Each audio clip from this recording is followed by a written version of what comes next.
Good evening, I'm Adrienne Arsenault. And I'm Andrew Chang. Tonight, Tiger Woods is taken to hospital with multiple injuries. He was alive and he was conscious. Will he be okay, and will he golf competitively again? Also tonight, teams Trudeau and Biden get to work. We're all best served when the United States and Canada work together. The meetings were virtual. Are the improved relations real? A failure to protect under international human rights law. A scathing assessment of Iran in a new Flight 752 report. And vaccine questions from seniors for seniors. I'm not able to get out to a clinic. Answers are just ahead. This is The National. Tiger Woods is in serious condition in a California hospital tonight following a single vehicle accident in Los Angeles. Woods was rushed into surgery this morning for multiple leg injuries, and investigators are now trying to figure out what happened. Woods enjoyed a career renaissance in 2019, winning his first major championship in more than a decade, his previous personal struggles seemingly behind him. Tonight, his golfing future is in question. Here's Ellen Morrow with what we know so far. Right there. That's probably where they had to get him out to break through that windshield. Tiger Woods pulled from this mangled wreckage early this morning. You can see the airbags were deployed. Despite the gut-wrenching damage, Woods' condition not life-threatening. It's unclear what caused the crash. No other vehicles were involved. He was alive and he was conscious.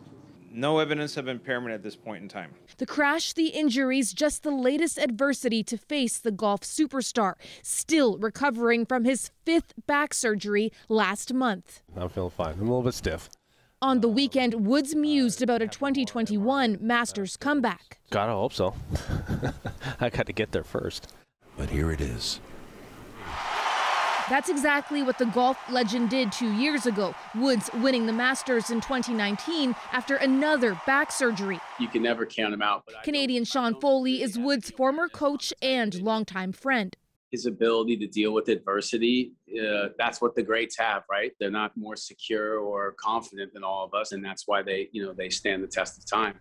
Woods' redemption was not just on the course. He rehabilitated his public image, too. After very public revelations of Woods' infidelity, he and Elin Nordegren divorced in 2010. The icon lost sponsorship, stepped away from the game, only to come back better than ever. A Black and Asian American dominating in a traditionally white sport. As an Asian American, I identified with Tiger culturally, but as well as in terms of his achievements, personal achievements, career achievements. For now, the focus not on those achievements, but on Woods' health and a swift recovery. I'm more concerned about his health and well-being than him winning another major. He's done that 15 times already. Ellen Morrow, CBC News, Toronto. And reaction was pouring in all day from the golf world, including from Woods' close personal friends like fellow golfer Justin Thomas. Yeah, I mean, I'm sick to my stomach. Man, I just hope he's all right. The PGA offered its full support while it awaits further information on Woods' condition.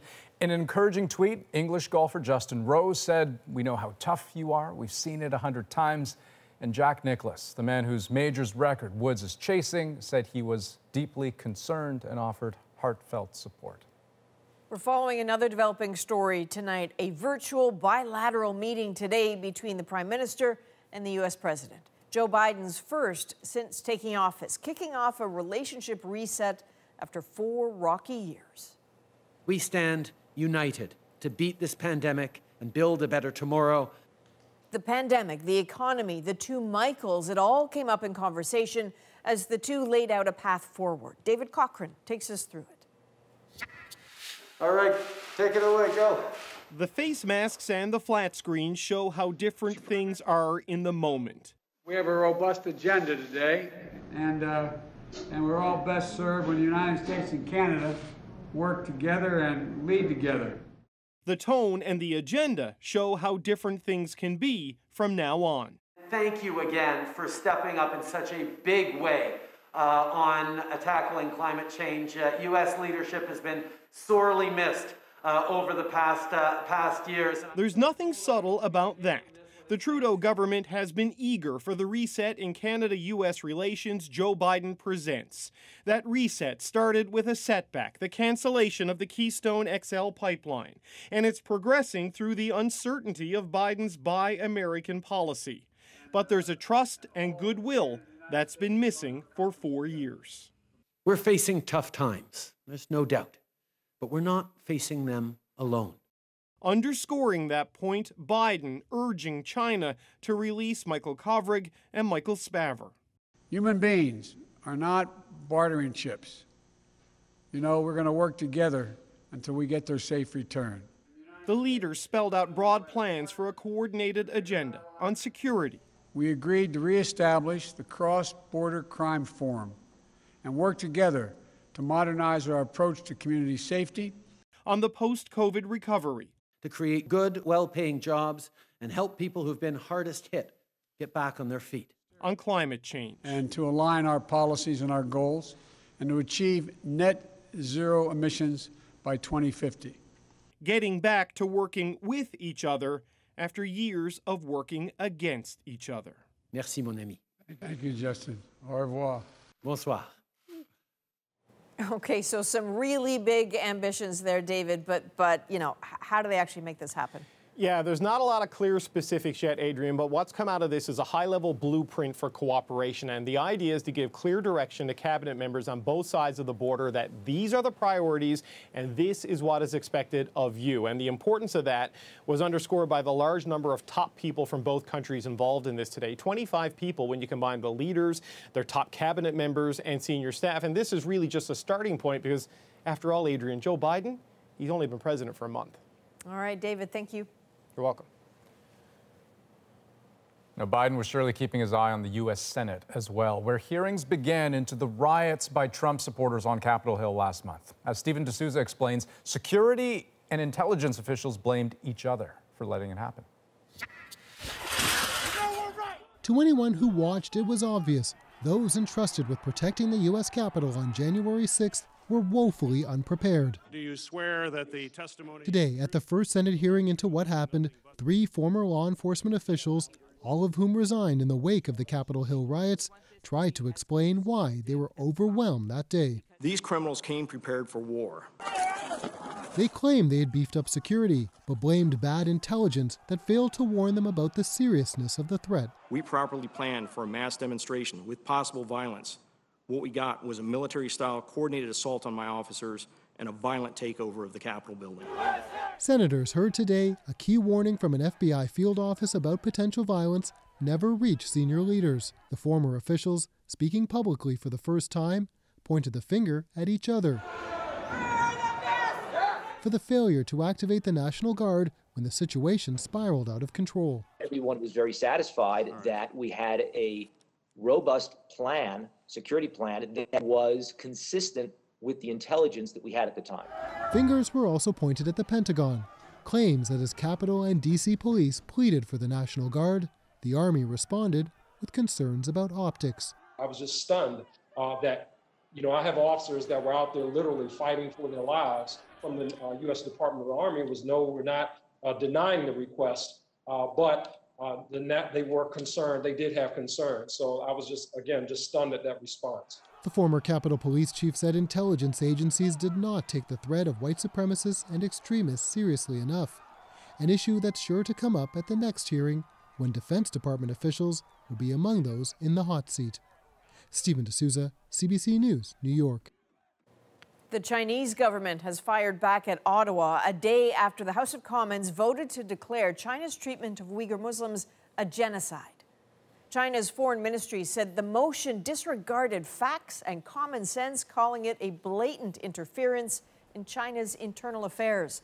A spokesperson also slammed Ottawa's push to have the 2022 Winter Olympics moved from Beijing, saying Canadian politicians are politicizing sports against the Olympic spirit. And new developments in the investigation of Iran's downing of Flight 752 that killed dozens of Canadians early last year.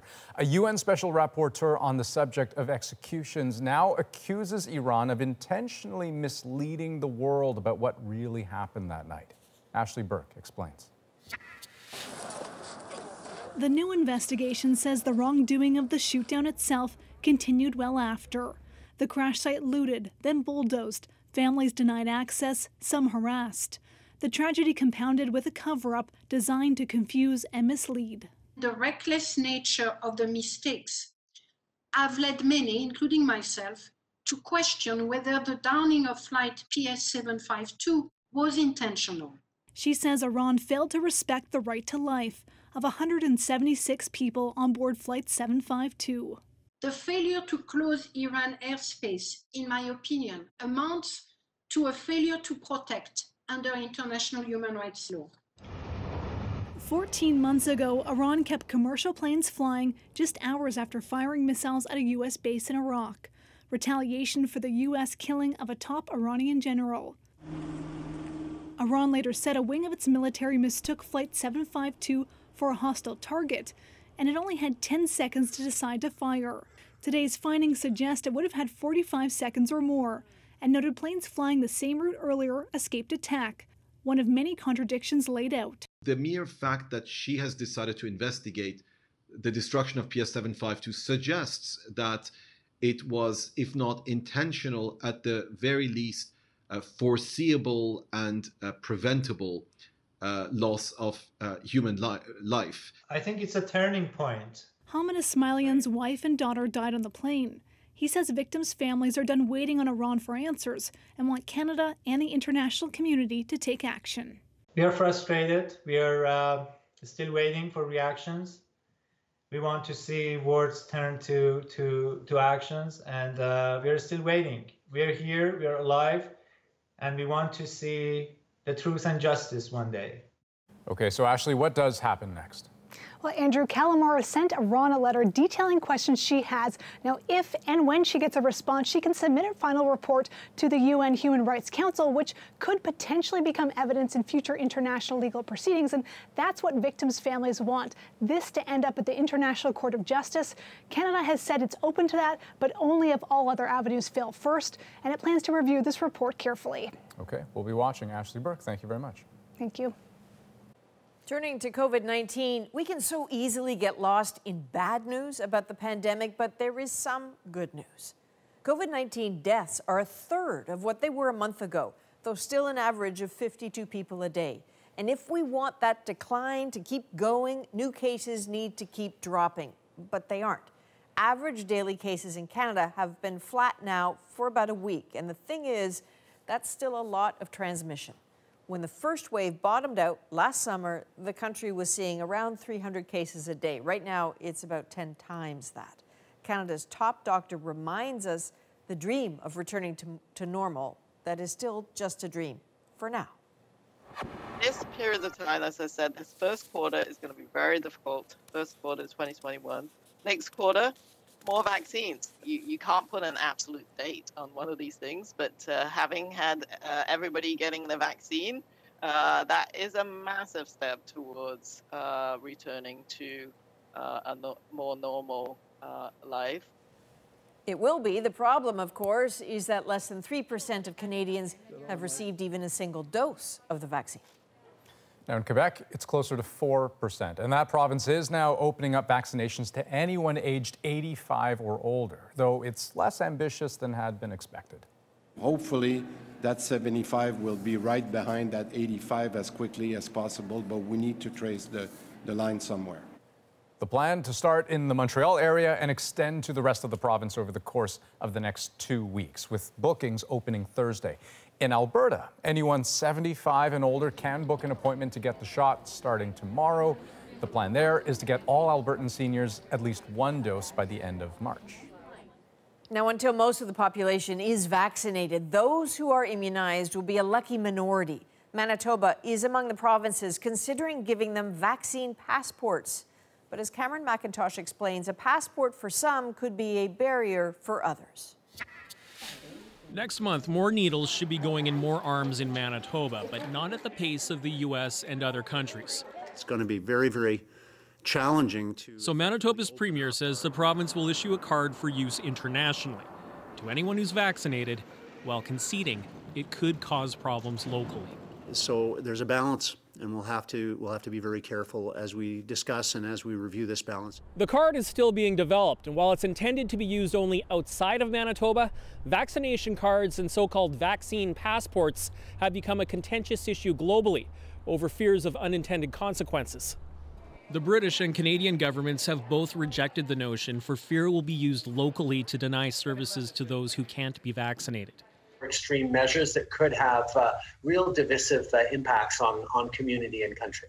Denmark and Israel have gone the other way, using digital passports as passes to their reopening economies, amid plenty of moral and legal questions about those who can't be vaccinated.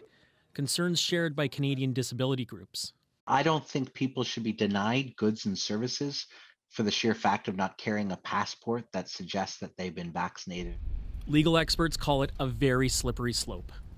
Who can demand to see that information? Can my employer get access? Can my insurance company get access? Can law enforcement get access? Then there's questions about the science. The data is not very determinative as to whether these vaccines prevent somebody from being a carrier. All valid concerns, says Pallister, who promises to keep an eye on it. So it's a tough issue, and I never want to see individuals discriminated against. The more people vaccinated, the less it becomes an issue, no matter what lies in the cards. Cameron McIntosh, CBC News, Winnipeg. Well, thousands of asylum seekers to Canada are waiting on the sidelines right now. They want to work but can't because of a long and growing wait list for work permits. Alison Northcott looks at a normally routine process that has been dragging on and on. Marius Tapé is from Ivory Coast and arrived in Canada as an asylum seeker in July, but he's still waiting for a work permit so he can get a job. He's getting social assistance, but says he doesn't want to rely on that to support his family. He wants to work. This immigration lawyer says COVID-19 has complicated things. The federal government temporarily suspended in-person eligibility interviews required to get a work permit. And while some are set to start up again soon, there are still delays.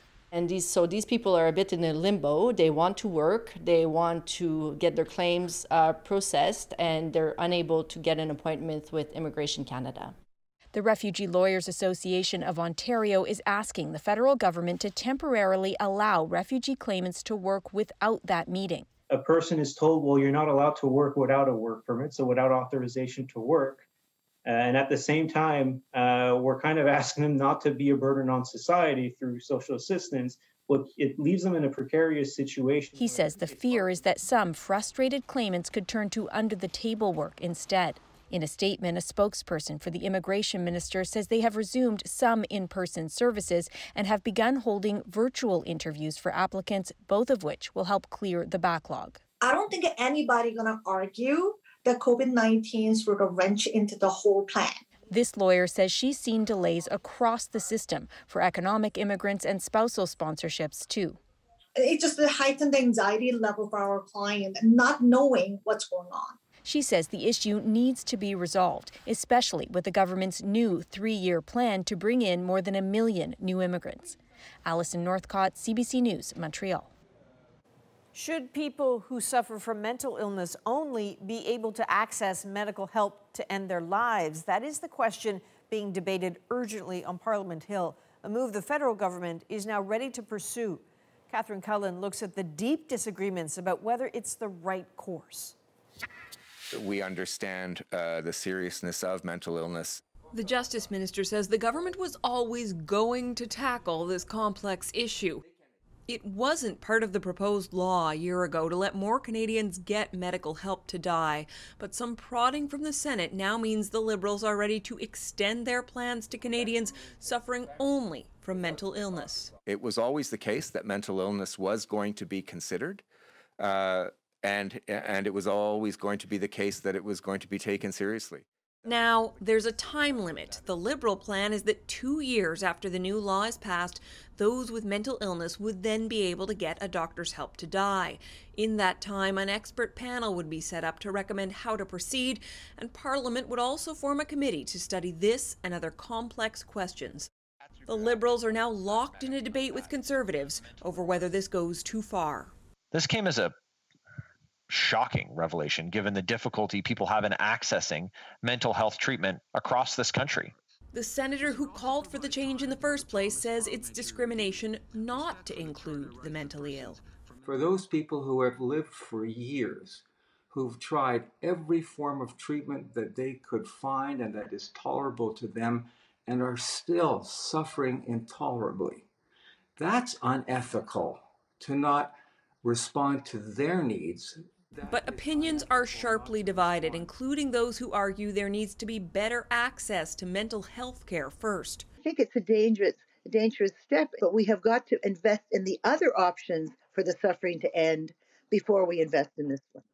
It is a political debate about the fundamentals of life, and the clock is ticking. A court-imposed deadline looms Friday with no political consensus in sight. Catherine Cullen, CBC News, Ottawa. Buckingham Palace says Prince Philip is being treated for an infection and will remain in hospital for at least a few more days. The Duke of Edinburgh is said to be comfortable and responding to treatment in a London hospital. The 99-year-old was admitted last Tuesday as a precaution, according to the palace, after feeling unwell. Well, pest control companies say business is booming since the start of the pandemic. People have said they've lived there for 25, 30 years and never once seen a rat, and now there's literally hundreds. Next on The National, why the rodents are on the move. Seniors, you sent us your COVID questions. I'm not able to get out to a clinic. How can we convince them that it's fine, it's okay to get the shots? So we called the doctors for some answers. And taking kids on a field trip without ever leaving home. They were excited to try it out. A little good news during the pandemic. We're back in 2 minutes.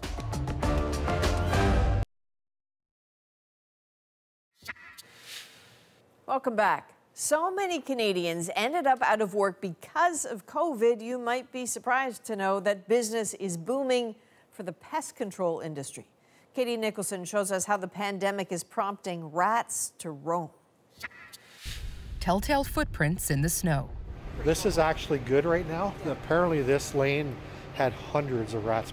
Fewer rats here, but elsewhere, it's a different story. Huge increase, our best years ever in residential. Since the start of the pandemic, Dale Kurt's pest control company has had a 20% bump in calls in Toronto. People have said they've lived there for 25, 30 years and never once seen a rat, and now there's literally hundreds around those areas, and you're seeing them as you're walking down the sidewalk. In Montreal, another company, Skedaddle, says its calls are up 30%. Pest control is an essential service, and it's growing. There was a job opening, and I just kind of jumped on it.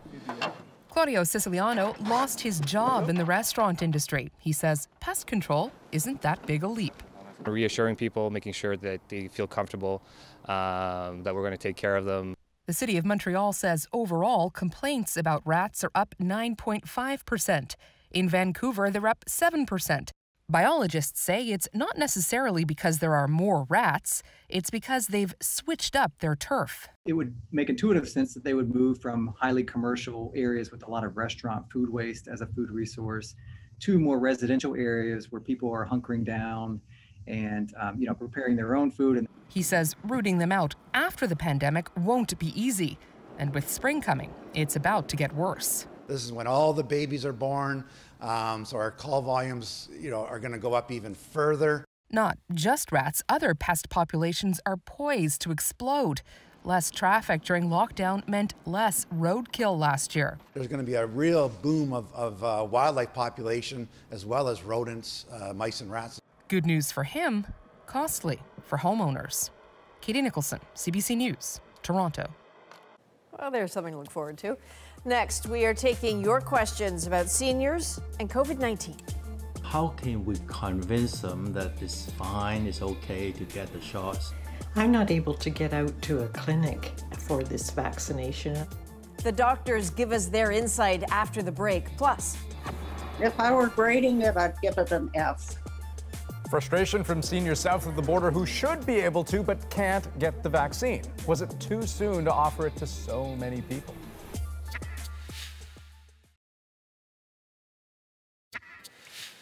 Well, COVID-19 vaccines are now slowly being rolled out to more Canadian seniors. Every province has its own plan, but they'll all be able to learn lessons from the rollouts down south in the United States. Briar Stewart takes us to Washington State, where many seniors are discovering just because you're eligible for a shot doesn't mean it's easy to get one.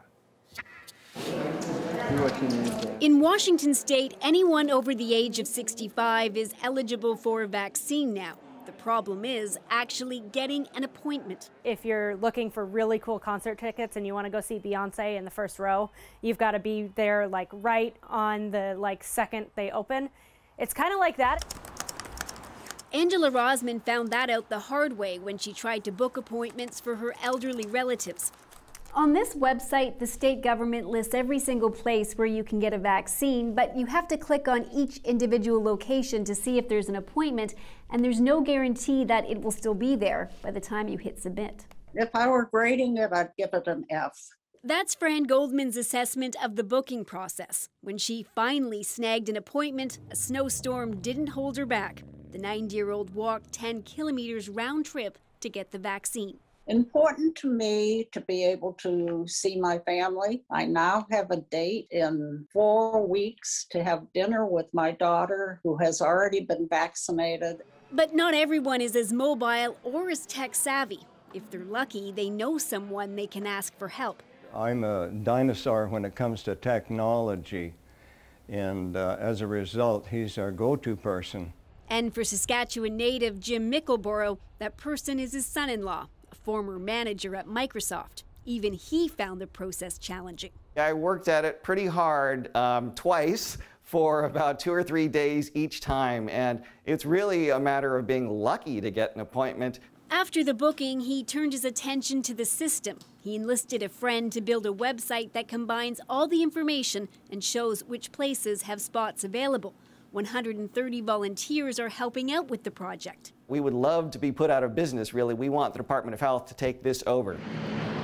State officials say they're working to improve access, but experts say there are lessons to be learned. I think it is problematic if you open that up too wide too soon. And Dr. William Moss says many other states are struggling with their online booking systems too. That whole process has been fraught, and I think it's led to under-vaccination, if you will, of some of those top priority groups. That includes seniors from the Black and Hispanic communities, a group that Angela Rosman is trying to help.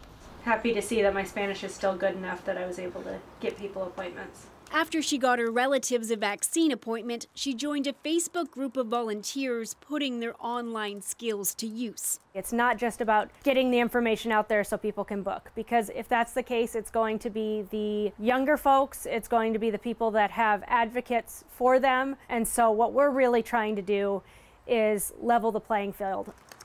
And some are certainly appreciative. People who finally managed to get a shot, which could save their life. Briar Stewart, CBC News, Vancouver.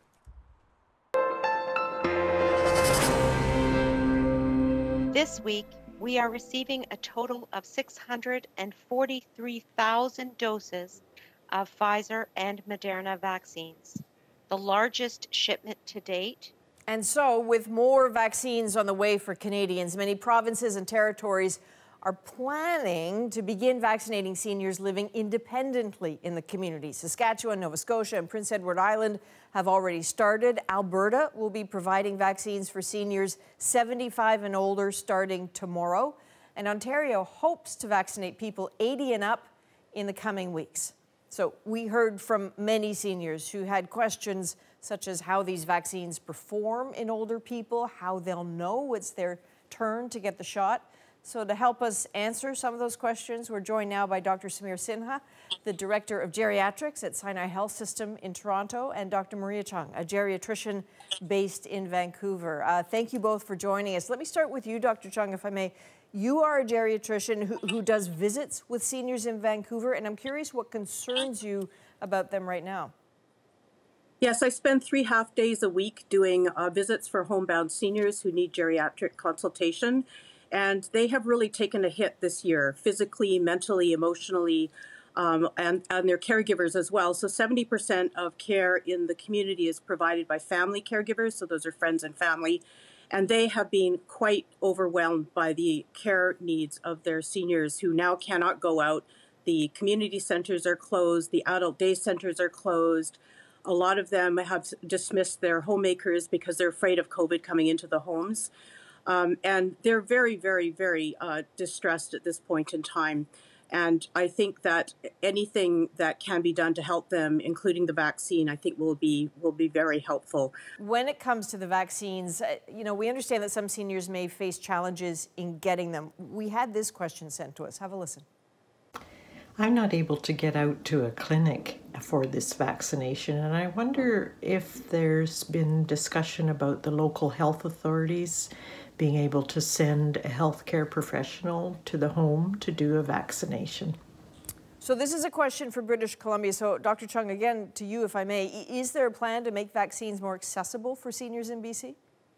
So if you are known to the health authorities, so in other words, if you are getting home care and you are a housebound senior, there is a plan to have nurses bring the vaccines to people's homes to give the vaccine, which is really good news. My concern is what will happen to those homebound seniors who are not receiving public health services, but may instead be getting them from families or from private pay home care.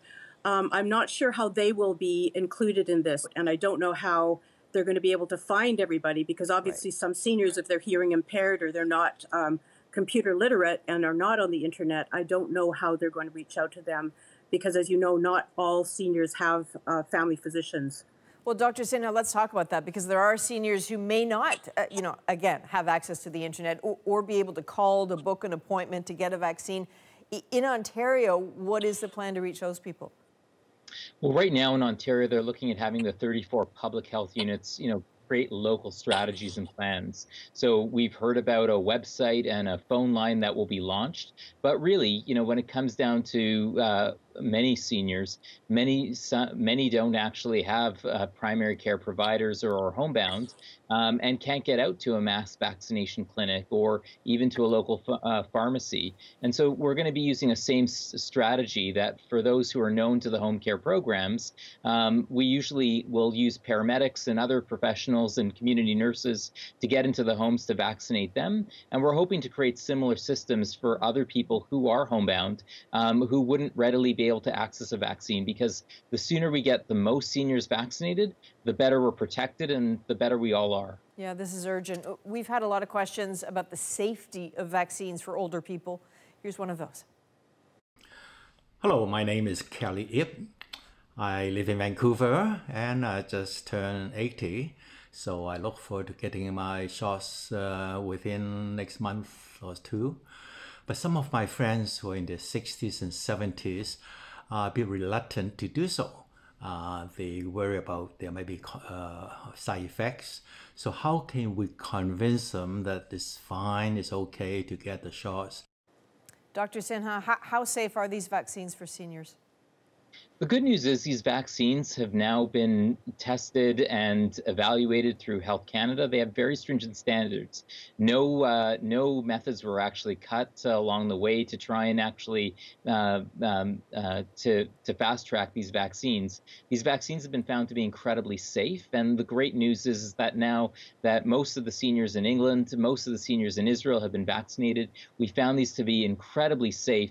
And the good news is actually that side effects that usually occur in younger people are not occurring as often in older people, because their immune systems can't usually mount a strong enough immune response around the side effects. However, they're still showing about a 95% effectiveness in seniors. So they're getting the benefit without necessarily the same level of side effects, which is the best news of all. And Dr. Chung, how are you approaching seniors who might be hesitant to get it? So I think trust is really important. If they have a family physician who can speak with them or people that they know and trust, that's very important. So relationship building is obviously helpful. The other thing is that I use examples. So there is a nursing home that I am affiliated with, and they have had 90% uptake of the vaccine with no significant side effects. And the other 10%, they were just waiting to see what happened with the 90% that got vaccinated. And since they had no side effects, they are now, now they're going to go forward with it. But we do have to be very sensitive to the effects of different racial groups' experience with the vaccine. So in Vancouver, a lot of the Philippine community are very suspicious of vaccinations of any kind because of a bad experience that happened years ago in the Philippines. So that is something we have to be very sensitive about. Dr. Chung, Dr. Sinha, thank you both so much for joining us. Obviously, we couldn't get through all the questions. So for more answers from the doctors, follow us, please, on Twitter at CBC The National. Well, next, the hospital can be a pretty scary place, but there are ways to make it easier. When we finally were united together in the hospital, we just shouted hallelujah. How a small request made all the difference. And later, how the pandemic is actually helping some kids go further on their field trips.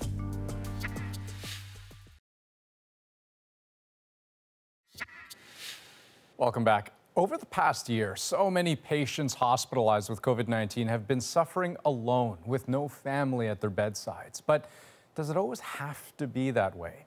A U.S. study looked at the medical benefits of getting patients closer to their loved ones. And as Katie Simpson shows us, there may be a lot we don't understand about how being together can help heal. A deep breath with ease, a short stroll with his wife. Thinking about these kinds of moments helped Fred Reyes survive a brutal 66-day-long hospital stay. He was one of the sickest patients on the COVID ICU floor and had been there the longest. He almost died 3 times. As he fought for his life, his wife Sharon wasn't allowed to see him for the first 6 weeks because of COVID restrictions. The hospital finally changed its visitation policy, and Sharon was allowed to stand outside his room looking in through a window. It was quite emotional. I still get choked up thinking about it because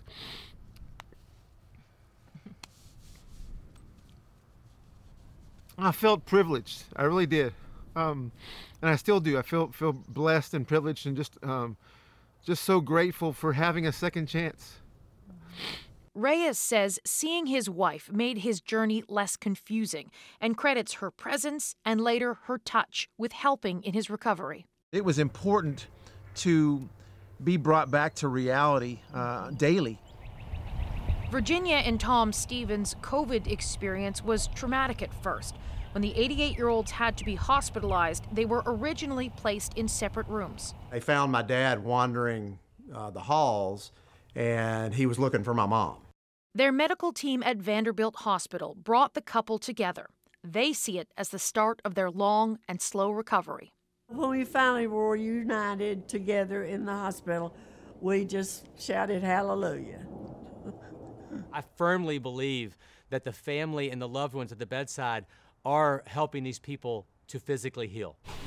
Dr. Wes Ely is writing a book about humanizing critical care, and he wants more hospitals to find ways to safely bring patients together with loved ones. This harm that people are experiencing in the hospital has definitely not been limited to the virus itself. It's also emotional harm. Oh, you got it. Kathy Henderson is still processing losing both parents to COVID. They were married for 61 years and admitted to different hospitals at first, but she was able to convince the care teams involved that her mom Mary and dad Philip should be reunited, if only for a brief moment. She was rubbing his hand saying, "Phil Hill, I'm here." 2 days after they held hands, both died, just hours apart. Grief comes in waves. You know, you think you're doing good, and then you hear a song or smell a smell, or somebody will say something and it'll knock you down again. Henderson doesn't think the visit did anything to help her parents medically, but she's relieved it happened. From a personal standpoint, from a human relational standpoint, it made a huge difference. Preserving memories is Henderson's focus now, and she takes comfort in knowing her parents had one final goodbye. As doctors study human connections and recoveries, they may just very well find it also helps survivors as they try to go on. Katie Simpson, CBC News, Washington. COVID has called off a lot of travel, but it cannot steal the joy of a field trip. Let's start looking at the art. To be able to go somewhere that's really big and exciting, they were excited to try it out. Next, how the world is opening up to students in these COVID times. I'm Jamie Poisson, and tomorrow on CBC's daily news podcast Front Burner, Church as COVID Battleground and how the pandemic is testing the limits of religious freedom in BC. Subscribe wherever you get your podcasts. Well, before the pandemic, school field trips gave students something they could really use right now: fresh air and a break from the everyday routine. But as with so many other things, lockdowns have forced those real-world experiences online. So, Tiana Sumanak-Johnson shows us how some classrooms are making the most of it. Introduce our special guests. In a year of limited adventures for school kids, these Thunder Bay students get to go to the Art Gallery of Ontario in Toronto every Friday, virtually. So to be able to go somewhere that's really big and exciting, they were excited to try it out. So let's start looking at the art. As part of the program, experts talk about art in an engaging, kid-friendly way. The spotlight this month is on Black artists, including spoken word performer IMF. Honestly, for me, I want the kids to be inspired, to take this and start something of their own. I think art, is beautiful, it's powerful. They tell you to straighten your hair. The lessons have inspired student artwork, but also other discussions. Some previous sessions looked at Indigenous artists. My school was looking at lots of things with treaties and things at that time when we first started them. So it just felt like everything clicked and pieced together and the kids were making connections. You're about to take your students on a field trip like no other. Students can now learn about politics with a tour of Parliament Hill, or take a trip to the Calgary Zoo to learn about animals, all without ever leaving the classroom. It's good news for students and teachers, but also for the institutions. See if you recognize some of this music. The Vancouver Symphony Orchestra has been able to reach 4 times as many students virtually as it was through traditional school visits in the pre-COVID days. Now we're able to deliver it right to them no matter where they are, urban, remote, in BC, not in BC. We have subscribers from all over the world, which has been really, really exciting. Let's try it backwards this time. And since schools often don't have money for field trips, this may be one part of COVID education that will stick around after the pandemic. Deanna Sumanak-Johnson, CBC News, Toronto.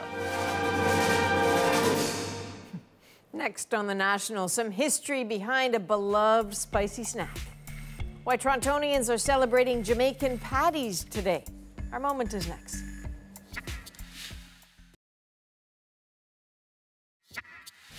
In Jamaica, these pastries are called beef patties. But in Canada, that name is illegal. That was from 1985, and at the beginning of that year, the Canadian government claimed the snack known as Jamaican patties didn't match the technical definition of a beef patty and wanted the name changed. But on this date in that year, the community claimed the name Jamaican beef patties. Now, February 23rd is known in Toronto as Patty Day. Our moment tonight includes the man who helped make that happen. I think it's great that we've reached this milestone. We were able to come up with this phrase, Jamaican patty, as opposed to just patty. A lot of Jamaicans, my family included, have brought with us, when we migrated here to Canada.